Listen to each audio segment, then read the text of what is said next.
Wow, I'm pumped. Oh, You're alive. This is happening.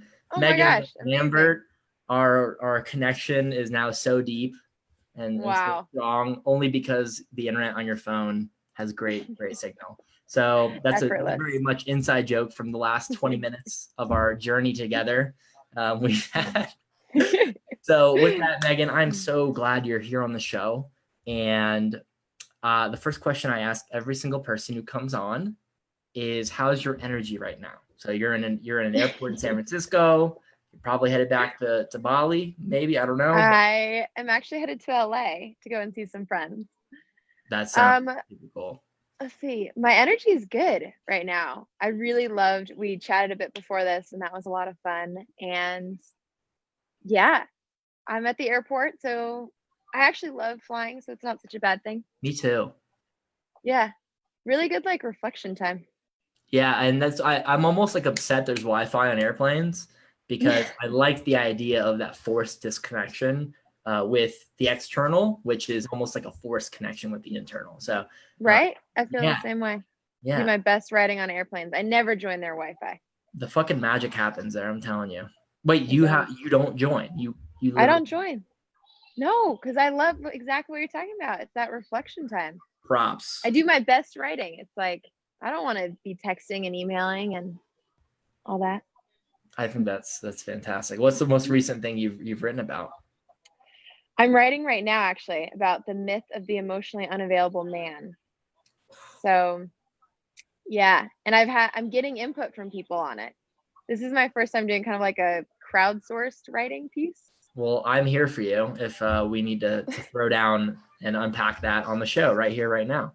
All right. All right. Sweet. So with that, Megan, I'm so glad you're in a state that you're in, and I'll dive into the epic intro, and you can just hang tight, do what you need to do. Okay. Cool. Beautiful. So welcome to Purpose Pioneers Live. I'm your host, Thomas Waterman. And before we dive into this meaningful conversation with Megan Lambert, intimacy and relationship coach, I'm going to talk about why we do what we do here at Purpose Pioneers. And we believe in a world where people fully align what they do to make money, make a living, with what they do to experience meaning and fulfillment in their lives. And we can serve from that sweet spot and use business as a force for good. Then we can sustainably share our gift with the world. And when we make profit, then we can reinvest back in our movement and scale our impact on the planet Earth and beyond.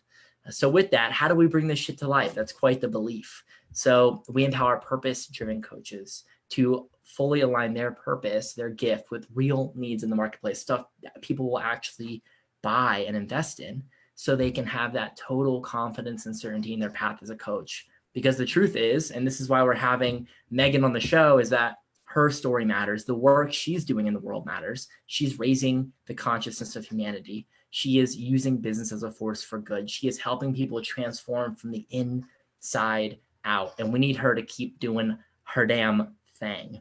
So with that, Megan, welcome to Purpose Pioneers Live. How does it feel? Feels great. Thank you. I feel honored to be Good. part of this group. And I'm definitely excited that you're here, and I'm honored you're here just to share your presence. So the first question I have is, you're a coach, and not many people decide to do that. I think often in the coaching world, for me, I find it, I'm like, oh, everyone's a coach, but it's because I have a little bias. I'm surrounded by these people, and I believe it's a big decision to make. Like, I'm going to hold space for others, be a mirror for them, guide them through their darkness, help them uncover all pieces of themselves, love all pieces of themselves. Like, that's a big fucking deal. Like, it's a to choose to do that and lean into that gift. So how'd you get here? Like, how'd you get to this point in life where you're like, this is what I'm going to do for a living? Like, take me, you can go as far back as you want. I mean, I honestly feel like it chose me in a lot of ways. Like I remember being a little kid and I was 13 and I had a teen advice column that I was running. People would write in with their like little I have a crush stories and I would write back, and then my favorite book was Why We Love. And then I studied like gender and sexuality and leadership and psychology in college, and it's been pretty consistent, but I was like, you can't actually make an income that way. So I went into the corporate world and I was like, I'm going to That was become the a story. leadership consultant. That was the story. I Got was it. like, I need like a 9 to 5. Like I needed regular job doing regular things. Oh, But it was an amazing job. I loved it. But then at some point, like I was talking business and strategy, and I was like, I just want to talk to people about what they love. Like I want people, and as cheesy as it sounds, like I want to help people set their souls on fire. Like I want to help people live life that is true to them, whatever that looks like, and have more love in their life. Because that to me is the only thing that actually matters. Everything else is just like window dressings. I agree. I feel like we always talk about the icing on the cake in the purpose sphere. It's like, what's the cake? What's the icing? And I agree. Like for me too, I've realized love is the cake and everything else is just like the icing or the manifestation of love. So at the end of the day, like everyone has their unique way of shining their light. And I love that diversity of how people express themselves. But at the end of the day, it seems like people are just like offering radiant energy, light, love to the world in really cool, unique ways. Whether it's like being an actor or serving people food or whatever it is, it's all light at its core. So I think that's beautiful. So then when you make that transition though, Megan, like you had a job, and was there a moment where I'm making the leap, I'm jumping? It was a while because I had everything I wanted in that job. I loved it. It's an amazing company. And I got to travel the world. I worked with really interesting, inspiring people. They gave me any project really I wanted to work on. And so I started talking about purpose a lot. I was like, I want to help people find their purpose. Good word. So they said, yeah, right. They said, okay, start a purpose practice in the company. Start teaching and writing about purpose. So I did that for 6 months, and I moved to London and worked around purpose and helping people define who they are and what they're here to do.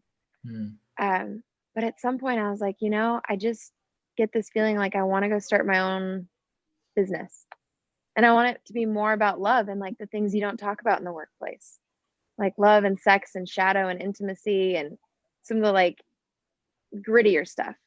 But it took me a long time, and I was terrified. Oh my God, I was so scared to quit because it didn't make any sense. You did it though. Like, tell me about that moment. Like, when was the moment when you're like, yes? Well, I remember because I had been hearing the voice quit and start your own thing for like 6 months. And I remember, and I spent basically nights coaching and weekends doing like personal development workshops. And then I'd go into work on Monday morning. So I kind of had this double life. And one Monday I got on the subway. I was in London. I just threw up on the subway, going literally. And I wasn't sick. Nothing was wrong. But my body was like, stop.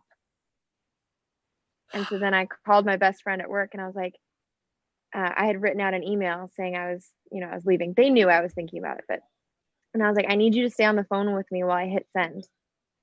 So she stayed on the phone. We counted 3 together. 1, 2, 3. Felt like jumping out of a plane. Have you ever done that? No, but I am on Friday. Oh, really? Yeah, yes, please do it. And I someone who has done that, I have jumped out of 13,000-foot airplane, and it was scary, scary, scary, apprehensive, anxiousness, anxiety, until the free fall. So once we were out, the free fall, it was liberation, freedom, presence, peace. Interesting thing though, and I unpacked this recently, is when the parachute pulled and we began floating down, I was scared again. So I don't know what that means. Interesting. Yes.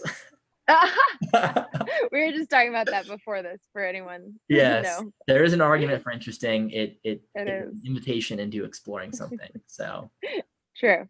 Very true. Yeah. So I don't know what that means. And I'd love to unpack that with you another time. But I think, tell me, is that something you experienced when you hit the send button? Did the feelings change, even though the same reality, potentially you've actually activated some pushback by hitting send, but how'd you feel when you hit send? Yeah, it's funny. It actually kind of mirrors the skydiving that you said. Like at first I was like so much relief and exhilaration. Like, woo, like a whole world of possibilities open. Yes. But then like maybe a few hours later when I started getting emails and stuff, then I was like, did I make the right decision? The parachute. Was that a mistake? The parachute, yeah. And I think that's probably true of following any big desire. Like that's pretty much the process it feels like for me. Apprehension, terror, decide, exhilaration, and then was that wrong? Hmm. And I think it's just part of the process. So something interesting, Megan, I was like creeping on your profile a bit before the show, and I see you do a lot of work exploring the darkness of things, the shadow of things, and embracing those things as a means to liberation in a lot of ways. So when we talk about things being a part of the process and like ending a relationship, grief, pain, worry, wonder, did I do the right thing? Do I go back? Tell me about like the role of all the feelings on the spectrum in any process through life, any healing process or any process through life. Like I know in my past, I was always like positive, positive, positive. Everything must be good and positive all the time. And I thought that was like my wisdom and all of that. And I realized like, whoo, and I stepped into the contrast of all of it. So tell me about the role of all the feelings in any process in life. It's funny. My story is similar in that I also grew up like be gratitude for your attitude, have a great outlook, really positive, optimistic, and I still am. And I think the shadow side of that is an avoidance of anything that is not that. Where it's like if I'm trying to be happy on top of genuine grief or genuine anger, that's destructive to me and honestly to other people. I agree. Because each of the emotions has a role. Like for me, rage, for example, it is so useful in setting boundaries and being like, no, I will not tolerate that. Sometimes you need that ferocity.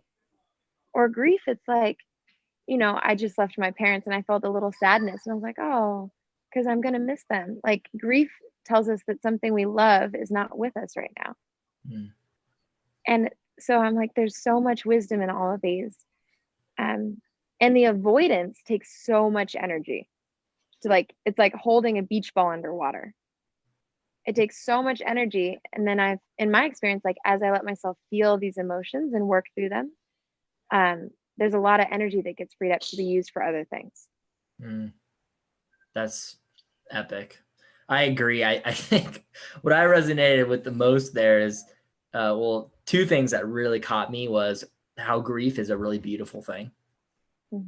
And one, it honors the connection and it allows the heart to really continue onward.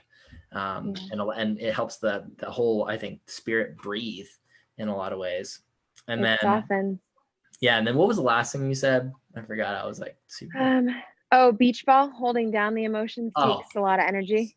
So that was the biggest thing for me is I didn't realize this, but I still am working through this idea of controlling situations to be positive and be good and not be uncomfortable. And everything has to be good and comfortable and positive. And I was like, oh my God, because I'm afraid of entering into discomfort. What does entering into discomfort mean? It means I'm afraid of facing some kind of truth. And what I've been doing recently, especially with like family relationships, I mean, like me, my mom, my brother, my dad, is just like letting things be super weird. And, and so good. And sitting in the moment and just being like, this is super uncomfortable. I mean, I remember I was sitting there with like my dad and my brother one time, and there's some stuff there, and it was a very tense moment. And my usual reaction, like my dad, is like make a joke or make everything okay, or push away whatever is happening right there. But I just sat in it. I sat in it. And then I went into it. Like I held my brother and it was wild. And I didn't realize this, but subconsciously all this energy has been going towards attempting to control my external environment because there's something I can't cope with. And that release has changed everything. And I'm still working through it. But like, tell me what do you think about that? Is that in alignment? It's so good. Yeah. I mean, a couple of things. One, so my brother is a personal trainer. And he said his only job is to help people get comfortable being uncomfortable. And I feel the same about being a life coach. It's like, that's my job. It's like, dude, life is just uncomfortable. Like, especially real connection is one of the things I was so good at, was like really polished, suave, surface level connections. And as I started to do this work, it felt like a snail crawling out of its shell. And then it's just kind of gooey and awkward and messy. Yeah. And I'm like, I think that's real connection. I think it's just kind of awkward. Yeah. I think that's beautiful. Just like surrendering to that. It seems so scary, but now it almost seems like there's no other option. Yeah, well, at some point, the shell starts to feel so constraining. You're like, what is life like without it? I remember having this point where I was just like so sick of surface level interactions with people. I'd like go to networking events and I'd be like, everyone's like, what do you do? Where do you live? And I'm like, what's your deepest fear? I was like, I want to go deep and I want it to be messy and chaotic and awkward and painful, but I wanted to be alive. Yeah. What a question. I always ask, like, what's intriguing you? What's been intriguing you lately? Or what are you excited about? I love that question. Yeah, then we start talking about the cool shit like that. Yeah. Yeah. I think that's so powerful. So another thing, Megan, in my creeping earlier was talking about like, what's the one trait or adjective that I don't want people to think about me? Mm-hmm. And I've been dealing with a lot of that recently because I realized like I've been calling this word the B word for 7 years, maybe. I won't say the word, the B word. And the word is boring. Like saying it, I'm super triggered. Like freaking out. So good. I'm freaking out saying it. The fact that I just said that, I was like, yes. I'm stepping into it with you right now. And recently I was like, wow, I don't like thinking about other people who I think are like that. And I don't like being around that. I don't like saying the word. And recently, it was maybe about 3 months ago, I was like, oh, it's because I'm terrified of being that. And potentially, my personality has been developed to build a fortress around the idea that might be true. Wow. You know what I'm saying? First of all, well done on seeing that. That is a hard one to see. Yeah, it was. I can relate. Okay. My word is the M word, mediocre. Oh. Yeah. Yeah. I've never, I took this IQ test with my friends on their phone. And I've like spent my whole life being like, oh, you're gifted, you're talented, whatever. And I was like, I will never be mediocre. I took this IQ test. I was like 52%. I was like as mediocre as you can get. And I was like, what? No. And it was such an identity shock. Wow. But so much of my persona was wrapped up around I have to be special. Yep. I have to be gifted in some way. Same. And I'm like, what if my life is just mediocre? What if it's boring? Oh. Then what? We're really doing this right now. This is the thing I was surprising you about before the show. Oh, I love it. Yeah. So what I did recently was say like, what if that's true? Am I okay? Like, am I, and as you would say, am I still lovable? And I'm still working through it. I have to still keep reminding myself. So my question is like, for anyone watching who has something they're terrified of being, that where they end up avoiding people like that, what do they do to explore that and move forward? So good. I think the thing is like, one thing is like, we can't rush it, right? Like we're all growing and evolving at like our own pace, and there is a pace to it. And we like, can't just be like, whoops, saw this thing in my shadow. Now I instantly accept it. Like it might take years to accept it. Okay, cool. Good to know. So that's okay. I'll just, be cautious about saying the B word. No, I'm just kidding. But one thing that helps is like, one is looking at other people that are like kind of mediocre, but I still find admirable, being like, okay, they still seem to have a good life. This might be okay. And then also, so looking outward and then also looking inward. And just the way that we talk to ourselves is really important. And every personal development talks about it, but and it's hard to remember. I have writing all over my mirror, but it's like constantly being like, it's okay if you're mediocre. It's okay if you're boring. It's okay. And just saying it to myself. But it might take a while to actually believe it. Yeah, that's tough. Yeah. And I think it's, we call the homework we give our purpose pioneers in our program, we call it worth work because it's not always fun, but it's worth it. And I think this is similar. I think it's not always fun, but it's definitely worth it. And on the other side of it is really like integration, and what comes with integration is liberation and peace. And I can now use that energy I've been using to like block out, am I this, and avoid everything that makes me maybe think that's true, and use it towards doing what I love, loving what I love, and being So and I my think question, too, it's like, wait, so I have one more thing. Hit. It's like, ideally, I want every character in this play of my life, every character, the exciting one, the special one, the boring one, because a good play has every character. It has the villain, it has the hero, it has the supporter, it has the jokester. And I'm like, that's how I want to live my life too. It is a boring play if there's only one character in it. Right? And everything else is shoved to the side. To add a layer to that is not only the characters, but also like the plot. So I think about the plot. If I probably wouldn't go to the movies if every movie was just happy, good, peaceful. Like I want to go to a movie that I know like has crashes and twists and turns and unexpected tragedy and triumph. Like, so that goes for embracing all the emotions and all the good and bad things that happen in my life. And that's what I've been doing too. I'm like, man, that fucking sucked. I'm going to embrace that. That will be a good story. Yeah, exactly. Just like I do with the movies. I think what draws people in the movies is they're looking for a life that is full of all of it, the whole human experience. And a movie very much reveals the whole human experience in a lot of ways. That's pretty totally. And I feel the same. It's like everything is either a good moment or a good learning. But sometimes in the good learning, it doesn't feel that way. But so it's both maintaining the like, okay, I asked for the full spectrum of the human experience and now I'm in it. And it sucks. And it sucks. Yeah. But eventually I'll get back to that perspective when I asked for it. Yeah. I was in that recently because I've been on this journey for 3 weeks, actually 15 days technically.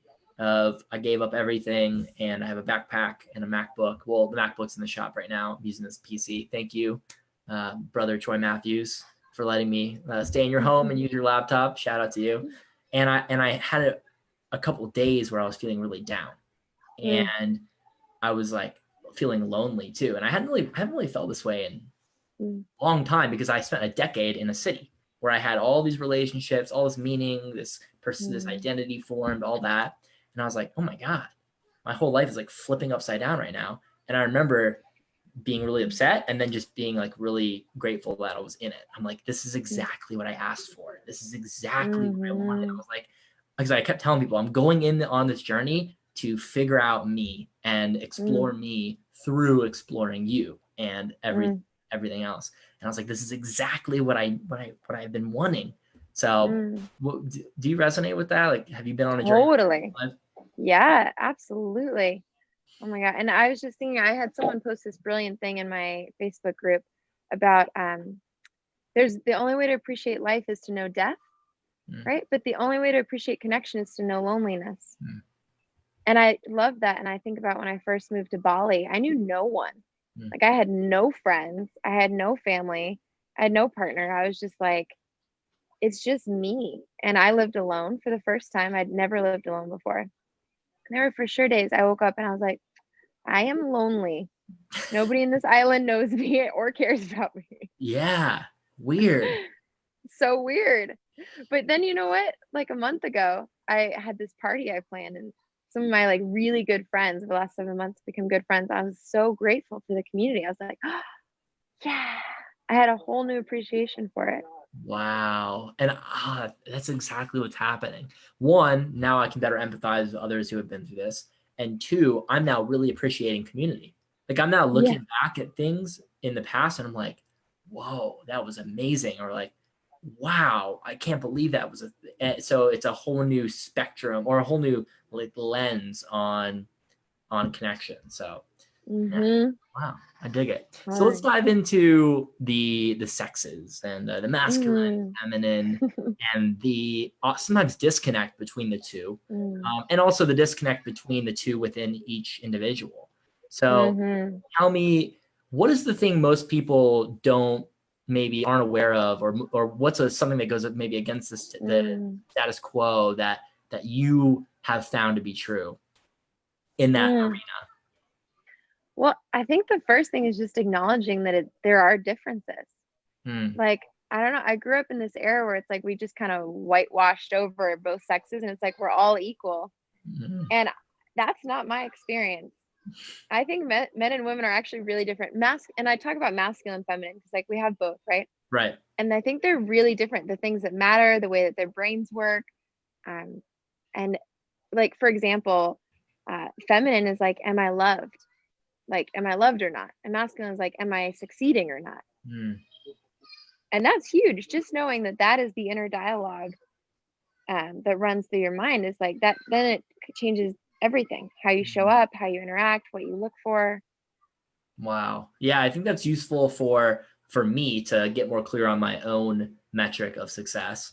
And then also, it's almost like love languages. Like if I know, Megan, your love language is words of affirmation, then I can stop projecting my love language onto you, and I can serve you how you want to be served. So in the same way, if I understand your energy and what metric you have for a fulfilling life, it's I want to be loved. Now I can know I'm not here to just make sure Megan's successful, right? Because maybe that's how I want to serve my best friends that are dudes. Yeah. And now I can help better serve you in your path. Right. And like, it's changed the way that I talk to men. I didn't realize, for example, how important it is to be like, you did a really good job on that. Or Thank just like, you, right? Like, you're doing a good job in this interview. You are. Appreciate it. Yeah. Because it's not like that doesn't mean that much to me. What matters to me is like, I really love you. Like, I value you. You're important to me. And, I think both genders like both, but it's a little, it is different. That can be, so I agree. And I found that to be true, is acknowledging that there are differences, and that doesn't mean one is better than the other. And the differences are beautiful. So what would you say to people who would seem that idea as controversial or wrong or terrible or oppressive to say something like that? What would you say? How would you invite them in to this loving conversation? I would say you don't try to make a cat a dog and a dog a cat. And one is not better than the other, right or wrong. And yeah, that's what I would say, is they're just different. Like, you wouldn't throw a stick to a cat and be like, go fetch.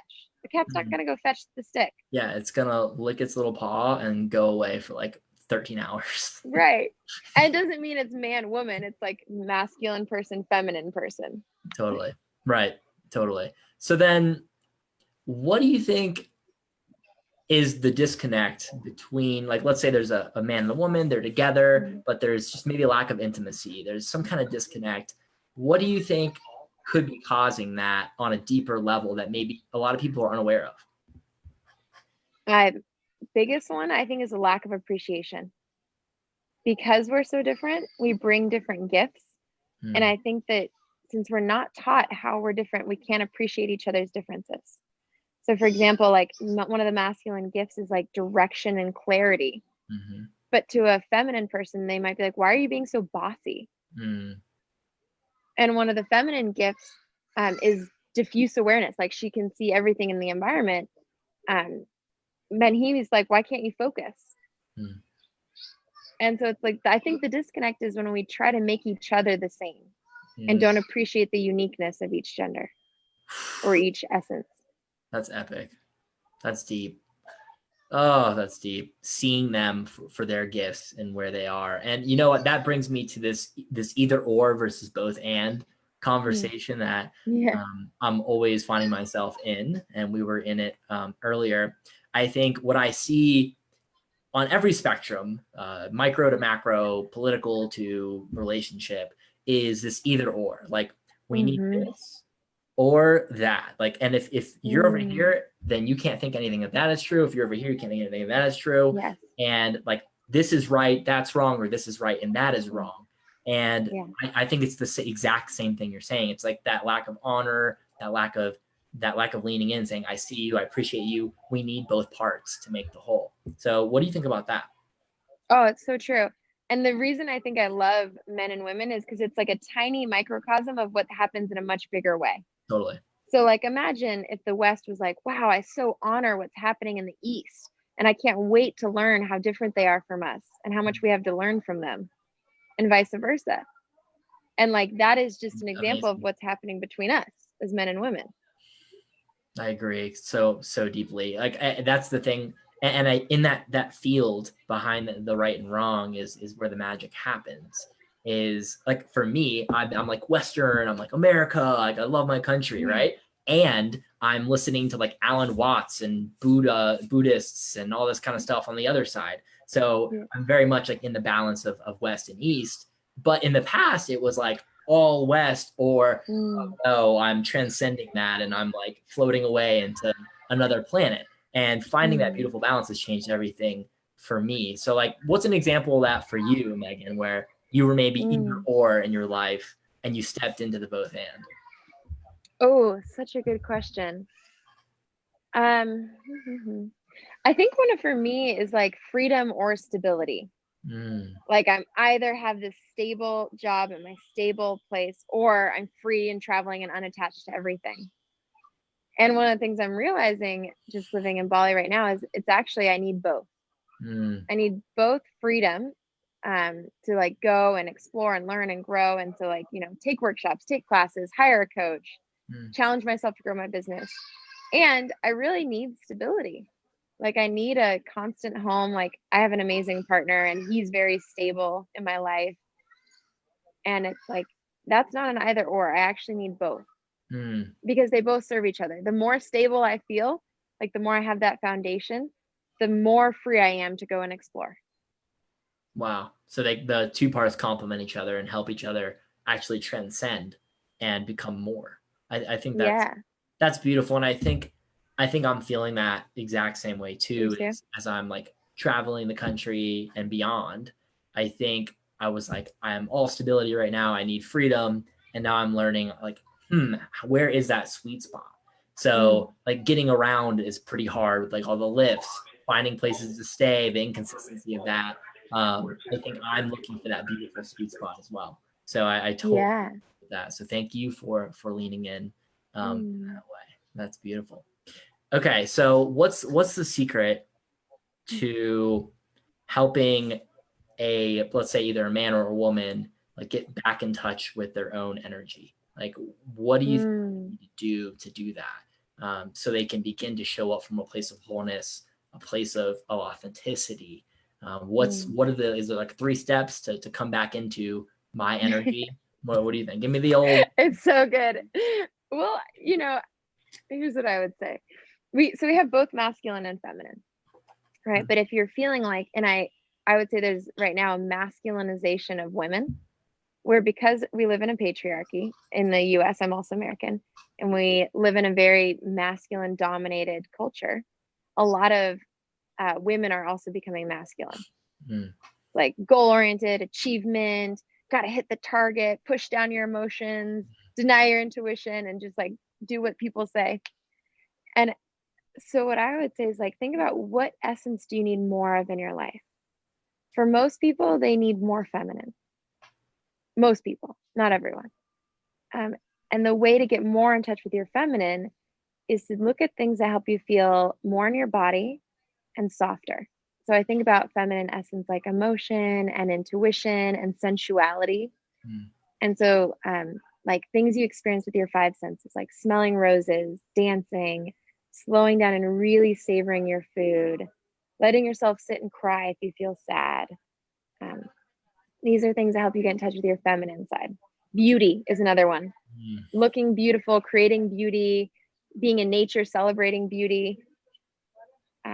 But then if you need, and some people need to be more in touch with their masculine, like they're like, their lives are chaotic or beautiful, but they don't have any structure, any money, or any goals. The things I would say to get more in touch with your masculine are things that are ambitious. So like lifting weights, going for a run, competing, meditating. So dropping into deep nothingness and presence. These things help you get more in touch with your kind of like masculine side. Wow. And we need both. So it's not like you're a man, go do masculine things, you're a woman, go do feminine things. I'd be like, more like, what's the nutrient that you're missing right now that you want more of? Well, I mean, if we're gardening something, we're not just giving it one thing because that's what we think they need. I'm paying attention to the plant. I'm paying attention to what it needs and what type of nutrients it needs. Maybe the soil, maybe water, maybe it needs some more sunlight. There are different options to helping something grow. Yeah. So that metaphor is just, it's amazing. So that's interesting because I think like masculine, it's not that masculine needs to do more feminine stuff or feminine needs to do more masculine stuff. It's, or is there an imbalance? Is there a tension inside? And then how paying attention to that and then nurturing that tension with either feminine or masculine. Is that what you're saying? Totally. Yeah. Okay, good. I appreciate the applicable examples too. That was good. That it is. You have some homework. It makes now? me realize. Well, it just makes me realize I've been doing a lot of the past 3 years. I've been doing a lot of both. I was like, oh shit, like that's just applying it.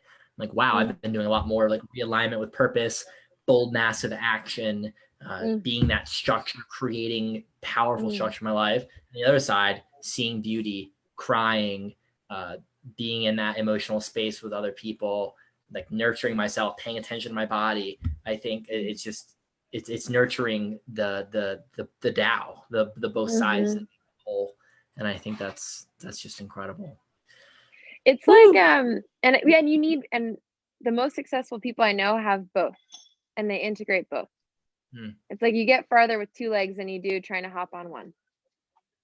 I agree. Just like having 2 AirPods instead of 1. Yeah, I only have 1 at the moment. One of mine's broken. Oh my God. Are you doing that for me because I've been AirPodless for 3 weeks? I don't know. You're missing your right? You're so I'm missing my left. Wow. The Tao. Look at that. Back. We're so balanced, even in our technical difficulties. Oh, it's tragic. It's an issue. This is my dark side is coping with 1 AirPod. So imagine no AirPod. I can't cope. Can't cope with that. All right. Well, Megan, I have a final cool question.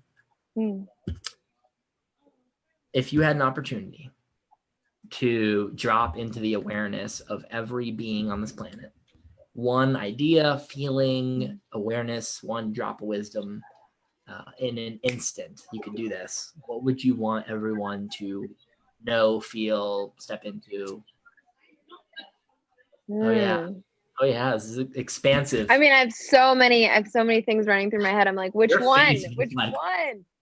I'm like, oh my God, I want that one.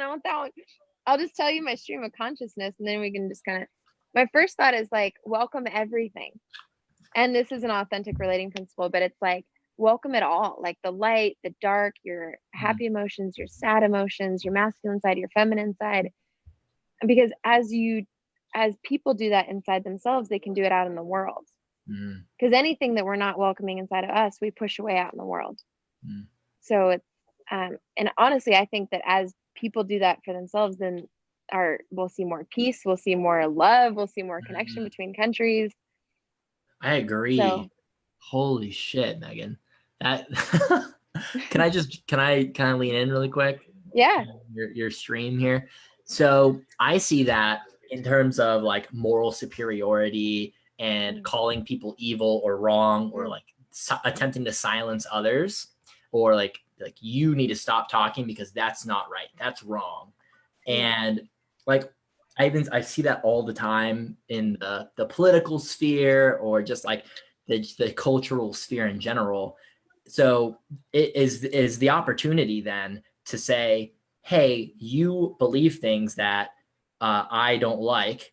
I'm going to actually welcome you into this circle and hold space for you and communicate, and then even see, why am I pushing you away, or am I dehumanizing you because I actually am fearful that there's something inside of that in my shadow. So is that what's going on? Yes, that's exactly what I mean. Woo! That's epic. Tell me more. Yeah, it's like, well, it's like looking at anything that we're like, oh, that is terrible. Like, this is a kind of a hardcore example. Are you ready? Hit me. So the worst crime in the world that I could imagine was rape. Yes. At growing up. And in college, when I was in an evolutionary biology class, we went to Coalinga State Hospital, which is a correctional facility for rapists. And we had this rapist come up and tell us his story about how he grew up and how he learned that the way a man becomes a man is by dominating women, by watching his father and his stepfather. And then he went to juvie, and then he learned from the other boys that that's how he gets power. And so the first time he got his heart broken, he raped his girlfriend because he didn't know, he felt powerless and he didn't know how else to deal with that. And as I was listening to him, I was like, wow, I actually get it. Like, you're not a monster. You're not evil. You're a human like me that has been through experiences that's created that in you.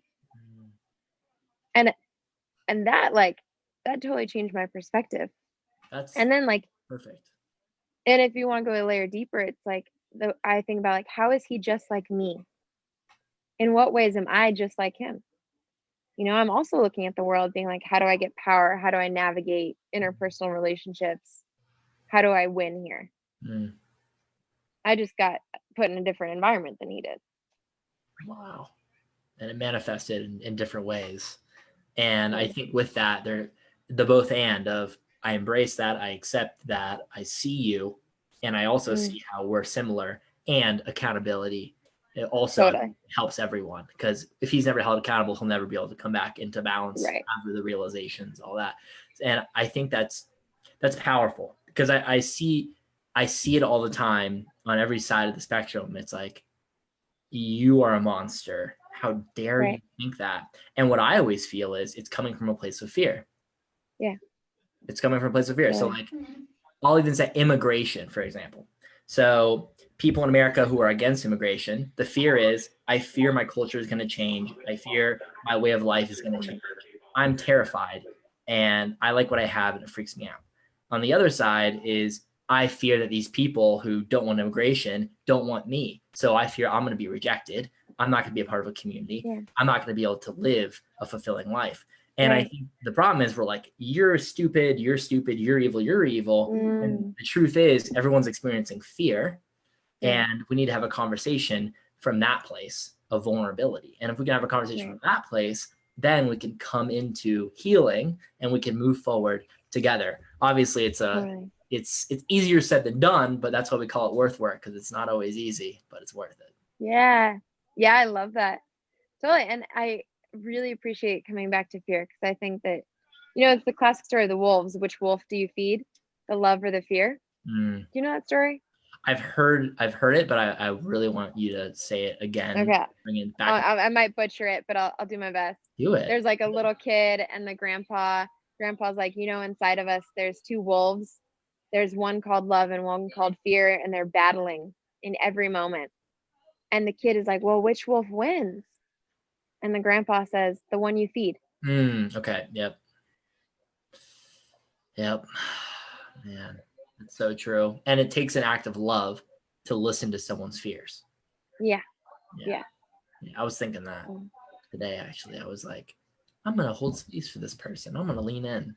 And it's crazy, because there was someone I was thinking about talking to who has a very different belief about something than I do. And a part of me was like, don't want to talk to that person. And then a part of me, and it was crazy, because then I read your shadow post on your Facebook, and I was like, I want to enter into this deeply. Like, I'm even more excited to talk about it now. Yeah. Wild. It's so amazing, because it's like, if we can enter into people's worlds, it's such a gift. When I was a leadership consultant, I'm a hippie from San Francisco. I'm like all renewable energy, whatever. I got put on this project with a coal-fired power plant. My first day, I bombed. It got like a 44 MPS, which is terrible. And I realized I had no idea what their world was like. And I had come in condescending, being like, my world's better. And then the next time I went and I toured the coal power plant, I got to know the men. I heard about their lives, their wives, their kids. And it totally changed the way I taught. And then we got only 100s after that. Holy shit. That's exactly it. It's the same thing as like the immigration thing. It's like, you're a coal miner, so you don't believe in saving the planet, and you don't care about animals, and you're like, fuck you, essentially. And Yeah. then on the other side, they're like, you don't understand. We're struggling. This is our way of life. It's all we've ever known. And you're just pushing all this, this urban, high class stuff on us.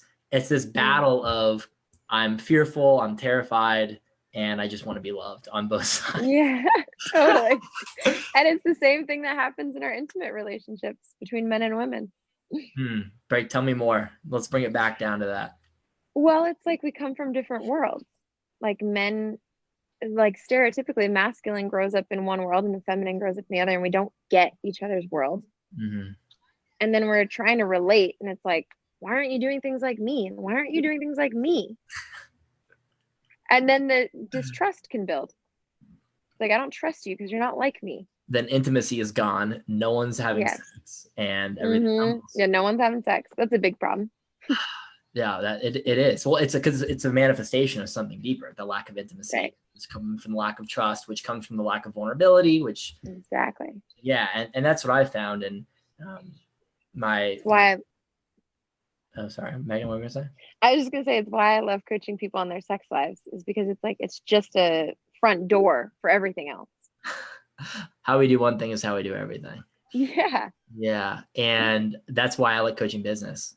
Is for me, I look at business as the R&D facility for every other aspect of life. Like, oh, what's coming up here? Okay, that's probably coming up everywhere else. Everywhere. Totally. Everywhere. So I love that we both have our own niches and expressions of this. Sex and business. Same different front doors, same house. Yes. And I love that. All right. Well, with that, Megan, my meaningful call to action for the purpose-driven coaches watching is, if you are a purpose-driven coach, if you're on the front lines of transformation in the world, if you are helping people transform from the inside out, walking with them shoulder to shoulder on their meaningful journey of life, if you are using business as a force for fucking good, then join us in the Purpose Sphere Facebook community. It's where the magic happens. The link is in the copy. I'll drop it below. And with that, Megan, if someone is super intrigued to connect with you and say, I need to unpack my shadow self so I can actually have intimacy in my relationship and actually be able to function in society, how do they get connected with you? Do you have something you drop in the comments as well? Yeah, I'll put my link in the comments, and then I'm active on Facebook. So just add me as a friend, and feel free to send me a message and I will respond. So I'll drop my email and my website and my Facebook. Fan-freaking-tastic. And what's the time zone difference from like mountain time to Bali? Like what? Like, oh God, I'm so bad with time zones. Yeah, me too. I don't know. Yeah. But I travel a lot, so. Well, she'll wake up and respond at some point. So with that, Megan, it's been an honor. This has been an amazing show. We have a pretty good group watching and leaning in with us. So if you're watching right now, like, what's one word that came up for you to explain your experience in this conversation, how it made you feel, maybe one takeaway. But I tell you, Megan, it's an honor to now not just call you an acquaintance or someone I've seen on Facebook, but a real friend. And I would say it doesn't take time, it takes courage. And I think we leaned in courageously over the last hour or so in our connection. And I'm really glad we did this. Thank you. Thanks for hosting me. And thank you for everyone watching too. Yes. And Jordan said, love this conversation. Thank you. So we got some feedback there. Jordan, super talented musician, speaks story through his music. He said wholeness. Hi, Jordan. Wholeness. Oh, that's such a beautiful word for this. Yes. That's like the theme of really wholeness. It really is. It really is. That's good stuff. Way to go, Jordan. Yes. Beautiful. All right, Megan. Well, I appreciate it. And this isn't goodbye. It's see you later, and probably see you in Bali. Sounds good. See you there. All right. See you, Megan. Okay. Bye. Purpose Pioneers out.